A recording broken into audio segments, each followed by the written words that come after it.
ఆడుతూ అటు కేంద్రంతో కొట్లాడుతూ ముందుకు తీసుకొని పోయినాం. ఆనాడున్న కాంగ్రెస్ గవర్నమెంట్, తెలంగాణ ఇచ్చిన కాంగ్రెస్ గవర్నమెంట్ ఆ రోజు ఒక్క ఏడాది కోసం తాత్కాలికంగా సర్దుబాటు చేసుకోండి, ఆ తర్వాత ఎవల వాట వాళ్ళకు వస్తుందని చెప్పింది.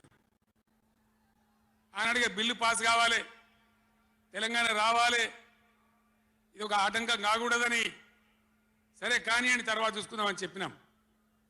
ఆ తర్వాత ఢిల్లీలో పోయి మోడీ ప్రభుత్వం వచ్చింది. వాళ్ళని ఎన్ని వందల ఉత్తరాలు రాసినాం. అయ్యా మేము మునిగిందే నీళ్ళల్లో నాశనం అయిపోయినా, మా బతుకులు ఆగమైపోయినాయి, వెంటనే నీళ్ళ పంపిణీ చేయండి, ట్రిబ్యునల్కి వేయండి అని అడిగినాం. వేయలే. వేయకపోతే సుప్రీంకోర్టుకు పోయినాం, సుప్రీంకోర్టుకు పోయి తగాదా పెట్టినాం. ఆ తర్వాత కూడా వేయలే.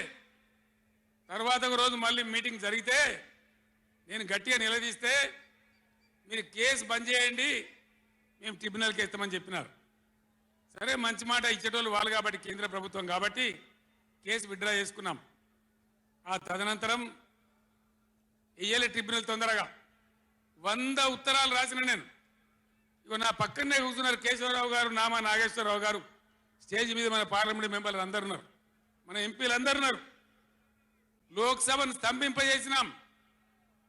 మా ఎంపీ రంజిత్ రెడ్డి, ప్రభాకర్ రెడ్డి కూడా అప్పుడు ఎంపీగా ఉండే. నేను చెప్పిన మీరు ఏమైనా మంచిదే కొట్టాడునని చెప్తే ఒక వారం రోజులు లోక్సభ జరగనీయలే. అట్లా కొట్లాడినాం. ఆ ఒత్తిడికి తలవొగ్గి మొన్న ఎలక్షన్లకు 4-5 నెలల ముందు ట్రిబ్యునల్కి వేసినారు. ఇప్పుడు జరగవలసింది ఏంది? ఏ గవర్నమెంట్ ఉన్నా, మా గవర్నమెంటే ఉండినా గవర్నమెంట్ ఏం చేయాలి? ట్రిబ్యునల్ ముందర పోయి గట్టిగా వాదించి చరిత్ర మొత్తం చెప్పి, మన అవసరాలు చెప్పి, మన కరువు చెప్పి, మన బాధలు చెప్పి, ఇగో మా వాటా ఇంత రావాలి అని కొట్లాడాలి. అది మొగోడు చేయాల్సిన పని, ప్రజల మీద ప్రేమ ఉన్నోడు చేయాల్సిన పని.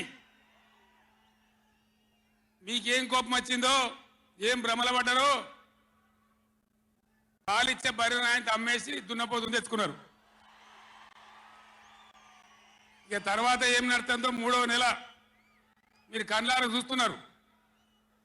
చిన్న చిన్న విషయాలు పర్వాలేదు, కానీ మన జీవితాలనే దెబ్బకొట్టేటువంటి కృష్ణా జలాలు కేఆర్ఎంబి అంటే కృష్ణా రివర్ మేనేజ్మెంట్ బోర్డుకు భద్రపల్లాగా పోయి అప్పయిపోయినారు ఈ గవర్నమెంట్. ఇదే జిల్లాలో ఉన్న మంత్రి ఉత్తమ్ కుమార్ రెడ్డి మొన్న మాట్లాడిండు అసెంబ్లీలో, మీరు కూడా విన్నారు.